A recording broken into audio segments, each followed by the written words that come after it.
Hello बच्चों, आप सब लोग अच्छे हैं। चलिए ठीक है, आज हम लोग कक्षा 11 की रसायन विज्ञान में चैप्टर नंबर 2 एटॉमिक स्ट्रक्चर से आज हम लोग टॉपिक पढ़ेंगे क्वांटम नंबर या क्वांटम संख्या के बारे में। ठीक है, सबसे पहले हम लोग ये जान लेते हैं कि क्वांटम संख्या है क्या। क्वांटम संख्या एक प्रकार की संख्या होती है जिसके द्वारा हम यह ज्ञात करते हैं कि परमाणु में इलेक्ट्रॉन की स्थिति क्या है और उसकी ऊर्जा क्या है। ठीक है, इसी के द्वारा हमें ज्ञात हो जाता है कि कोई भी परमाणु में जो इलेक्ट्रॉन पाए जाते हैं उनकी स्थिति क्या है और उनकी ऊर्जा क्या है। ठीक है, जो हमारे क्वांटम संख्या होते हैं मुख्यतः 4 प्रकार के होते हैं। ठीक है, पहला होता है मुख्य क्वांटम संख्या, दूसरा होता है द्विगंशी क्वांटम संख्या, तीसरा होता है चुंबकीय क्वांटम संख्या और चौथा होता है चक्र क्वांटम संख्या। ठीक है, ये हमारे चारों क्वांटम संख्याएं हैं जिनके बारे में हम लोग एक एक करके डिस्कस करेंगे। सबसे पहले हम लोग शुरुआत करते हैं मुख्य क्वांटम संख्या से। ठीक है, जो हमारा मुख्य क्वांटम संख्या होता है ये हमें यह जानकारी देता है कि परमाणु में जो इलेक्ट्रॉन है वह किस कोष में स्थित है। ठीक है, मतलब हमें मुख्य क्वांटम संख्या के द्वारा यह ज्ञात हो जाता है कि जो परमाणु का इलेक्ट्रॉन है वो किस कोष में स्थित है। ठीक है, इसके द्वारा हमें क्या ज्ञात होता है, कोष की जानकारी प्राप्त होती है कि इलेक्ट्रॉन किस कोष में स्थित है। ठीक है, और इसको हम लोग स्मॉल एन से रिप्रेजेंट करते हैं। किससे? स्मॉल एन से। ठीक, बोहर के परमाणु मॉडल में आप लोगों ने देखा होगा कि उन्होंने बताया था कि जो इलेक्ट्रॉन होता है वो कई कोषों में स्थित होते हैं। ठीक है, और इनका उन्होंने नामकरण भी किया था कि एल, एम और एन। ठीक है, तो ये जो कोष है इन्हीं की जानकारी हमें मुख्य क्वांटम संख्या देती है। ठीक है, यदि n बराबर 1 होता है तो पता चल जाता है कि वह k कोष में स्थित है, n बराबर 2 है तो l कोष में, n बराबर 3 है तो m कोष में और n बराबर 4 है तो n कोष में इलेक्ट्रॉन स्थित है। ठीक है, क्वेश्चन में जैसे आप लोगों से पूछ लेता है कि 4s2, ठीक है, 4s2 का जो इलेक्ट्रॉन है वो किस कोष में स्थित है। ठीक है, तो यहाँ पर जो n होगा हमारा, जो n होगा वो कितना हो जाएगा, 4। क्यों? क्योंकि वहां पर जो इलेक्ट्रॉन है वो चौथे कोष में स्थित है। ठीक है, तो हमें ये पता चला कि जो हमारा मुख्य क्वांटम संख्या होता है ये हमें यह बताता है कि इलेक्ट्रॉन किस कोष में स्थित है। बात समझ में आई? चलिए अब हम लोग दूसरे नंबर की ओर बढ़ते हैं। दूसरा नंबर में क्या है, द्विगंशी क्वांटम संख्या या एजीमुथल क्वांटम नंबर। ठीक है, इसके द्वारा हमें यह पता चलता है कि इलेक्ट्रॉन किस उपकोष में स्थित है। क्या?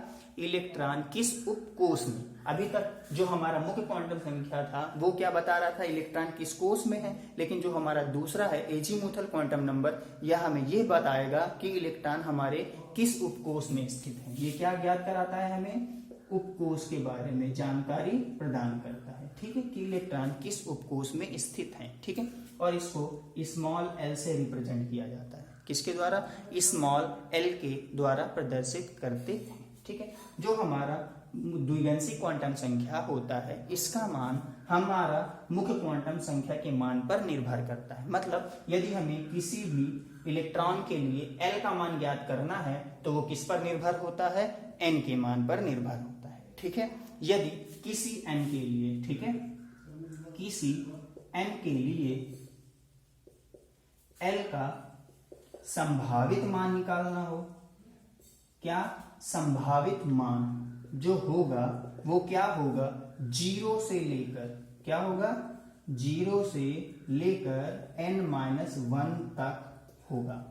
मतलब किसी भी n के लिए जो l का संभावित मान होगा वो क्या होगा, 0 से लेकर के n-1 तक होगा। ठीक, फॉर एग्जाम्पल मैं इसी को ले लेता हूं, जैसे n बराबर यहाँ पर क्या आया है, 4 आया है ना, तो n बराबर 4 के लिए l के संभावित मान क्या क्या होंगे, अभी मैंने बताया था 0 से लेकर के n-1। अब n-1 का मतलब क्या हुआ, n-1 मतलब 4 से 1 अगर घटाएंगे तो क्या आ जाएगा, 3, मतलब 0, 1, 2 और 3, ये हो जाएगा l का संभावित मान। बात समझ में आई? ठीक, अब यहाँ पर एक दूसरे टाइप का और भी क्वेश्चन पूछ लेता है, क्या कि किसी n के लिए, क्या किसी n के लिए l का कुल मान, क्या पूछता है, l का कुल मान। यहाँ पर संभावित मान था लेकिन यहाँ पर क्या पूछ लिया है, कुल मान, ठीक है। तो किसी भी n के लिए जो l का कुल मान होता है वो n के बराबर होता है। क्या होता है? n के बराबर। मतलब जैसे मैं यहीं पर से उठा रहा हूं, जैसे 4s था तो n बराबर कितना आया है? 4 आया है। तो वहां पर जो l का कुल मान होगा वो भी कितना हो जाएगा? 4। कितना हो जाएगा? 4। ठीक, कैसे? गौर से देखना।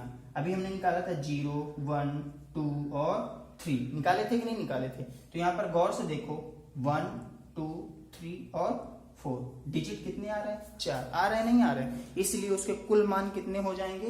4 हो जाएंगे। बात समझ में आई? ठीक है। तो यहाँ पर आपको ये भी पता होना चाहिए कि जो हमारे उपकोष होते हैं मुख्यतः कितने प्रकार के होते हैं? 4 प्रकार के होते हैं। जो हमारे उपकोष होते हैं वो मुख्यतः कितने प्रकार के होते हैं? 4। पहला होता है एस उपकोष, दूसरा होता है पी उपकोष, तीसरा होता है डी उपकोष और चौथा होता है एफ उपकोष। ठीक है। यदि किसी उपकोष को दे करके आपसे पूछता है कि एल का मान ज्ञात करें तो उनका जो मान होता है वो निश्चित होता है। ठीक है। एस उपकोष के लिए जो एल का मान होगा वो कितना हो जाएगा? 0। पी का जो पी उपकोष है उसके लिए एल का मान कितना हो जाएगा? 1। और डी उपकोष के लिए एल का मान कितना हो जाएगा? 2। और डी उपकोष के एफ उपकोष के लिए एल का मान कितना हो जाएगा? 3। ठीक। अब जैसे आपसे क्वेश्चन में पूछ लेता है कि 4s2 के लिए एल का मान ज्ञात करें। ठीक। अब यहाँ पर आप गौर से देखिए, यहाँ पर उपकोष उपस्थित है कि नहीं उपस्थित है? भाई एसपीडीएफ से एस उपस्थित है कि नहीं है ना? उसके पहले 4 लगा है, इससे हमें कोई लेना देना नहीं। क्यों? क्योंकि यहाँ पर उसने उपकोष को रिप्रेजेंट कर दिया, जबकि इसके पहले क्वेश्चन में मैंने बताया था n बराबर 4, इसको उठाया था। ठीक है। ओके। तो यहाँ पर जो l का मान होगा वो कितना हो जाएगा? 0 हो जाएगा। l का मान कितना हो जाएगा? 0। क्यों? क्योंकि यहाँ पर s उपकोष के लिए l का मान 0 बताया गया। बात समझ में? ठीक। चलिए अब हम लोग बढ़ते हैं तीसरे नंबर की ओर, चुंबकीय क्वांटम संख्या की। ठीक है। जो हमारा चुंबकीय क्वांटम संख्या होता है ये हमें ये बताता है कि इलेक्ट्रॉन परमाणु के उपकोष में किस कक्षक में स्थित है। बात समझ में आ रही है कि इलेक्ट्रॉन उपकोष के किस कक्षक में स्थित है। मतलब अभी बात तो हो रही थी कोष के बारे में, इसकी बारे में। अब यहाँ पर किसके बारे में जानकारी हुई? उपकोष के बारे में। मतलब कोष के अंतर्गत हमारे एस, पी, डी और एफ उपकोष भी पाए जाते हैं। मतलब उपकोष के भी कक्षक होते हैं। ठीक है। मतलब इनके अंतर्गत भी कक्षक पाए जाते हैं, जिनकी जानकारी हमको किसके द्वारा पता हो चलती है? चुंबकीय क्वांटम संख्या के बारे में। ठीक है। चलिए, चुंबकीय क्वांटम संख्या के बारे से हमको क्या ज्ञात होता है? चुंबकीय क्वांटम संख्या से हमें उपकोषों के कक्षकों की जानकारी मिलती है। किसकी जानकारी मिलती है? कक्षकों की जानकारी मिलती है, उपकोषों के कक्षकों की। और इसको स्मॉल m से प्रदर्शित करते हैं। किसके द्वारा प्रदर्शित करते हैं? स्मॉल m से। ठीक है। अब यहाँ पर किसी भी इलेक्ट्रॉन का जो चुंबकीय क्वांटम संख्या होता है उसका मान किस पर निर्भर करता है? L के मान पर निर्भर करता है। किसके मान पर निर्भर करता है? L के मान पर। ठीक है। क्योंकि किसी भी L के लिए m का जो संभावित मान होता है, m का जो संभावित मान होता है वो होता है प्लस L से 0 सहित माइनस L तक, या माइनस L से 0 सहित प्लस L तक होता है। मतलब किसी भी L के लिए m का जो संभावित मान होगा वो क्या होगा? प्लस L से 0 सहित माइनस L तक, या माइनस L से 0 सहित प्लस L तक। ठीक है। अब वो आप चाहे इस बेस पे राइट करो चाहे इस बेस पे, दोनों सही हो जाएंगे। ठीक है। ध्यान देना, संभावित मान की मैं बात कर रहा हूं। ठीक है। और जो हमारा किसी L के लिए m का जो कुल मान होगा वो क्या होता है? 2l प्लस 1 के बराबर होता है। क्या होता है? 2l प्लस 1 के बराबर होता है। ठीक है। मैं इसको एग्जाम्पल के तौर पे समझा देता हूँ। यदि मान लो हमें 3D5 है। ठीक है। 3D5 है, इसके लिए हमको क्या ज्ञात करना है? 3d5 के लिए l का मान हमें निकालना है, ठीक है। तो यहाँ पर देखो उपकोष उपस्थित है, कौन सा, d उपकोष उपस्थित है, तो इसके लिए जो l का मान होगा वो कितना हो जाएगा, 2 हो जाएगा कि नहीं हो जाएगा, ठीक है। अब हम लोग सबसे पहले क्या निकालते हैं, संभावित मान निकाल लेते हैं। तो संभावित मान में बताया गया था प्लस l से 0 साइड माइनस l तक या माइनस l से 0 साइड प्लस l तक। तो चलिए हम इसके लिए निकाल लेते हैं।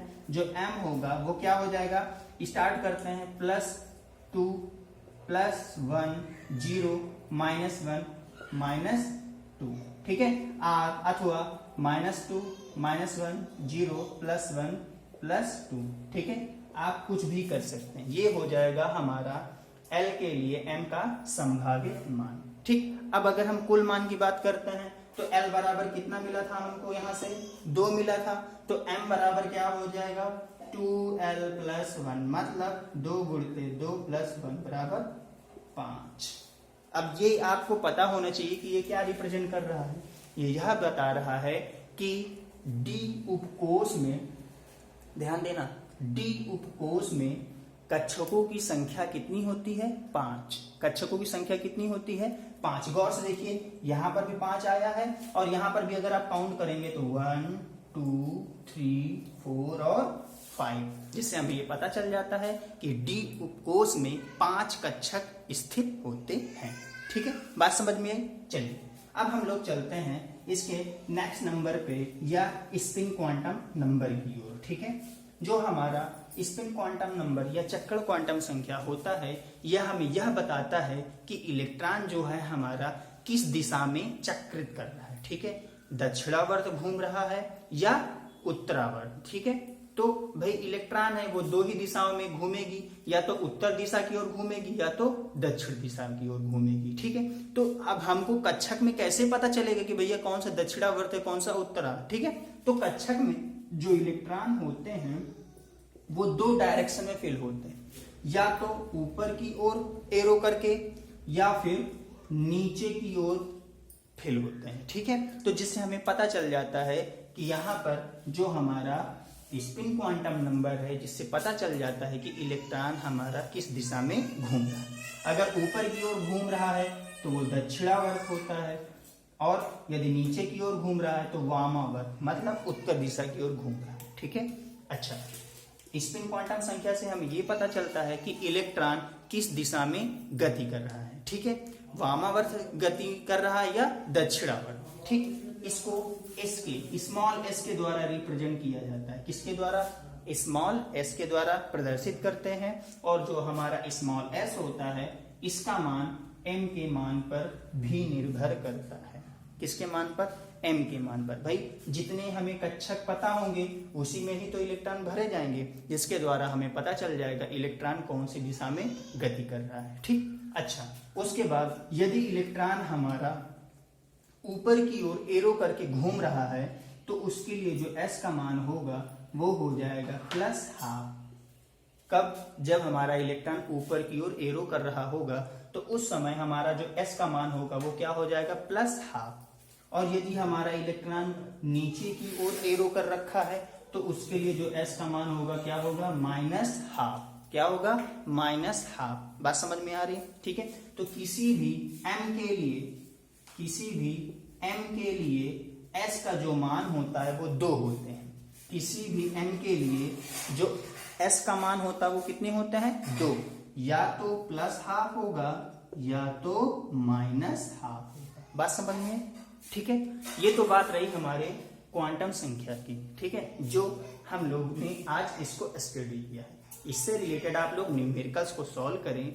उसके बाद जब अगर टाइम मिलेगा तो मैं जो नेक्स्ट वीडियो होगी वो न्यूमेरिकल बेस्ड बनाऊंगा, और यदि टाइम मिलता है तो, नहीं तो फिर आप लोग मुझे कमेंट करके बताइएगा तो मैं इसके लिए फिर एक न्यू वीडियो न्यूमेरिकल्स के लिए बनाऊंगा। आप सभी लोग इससे बेस्ड न्यूमेरिकल सॉल्व करें। अगर कोई प्रॉब्लम होती है तो आप मुझे इन्फॉर्म करें। तब तक के लिए ओके, बाय।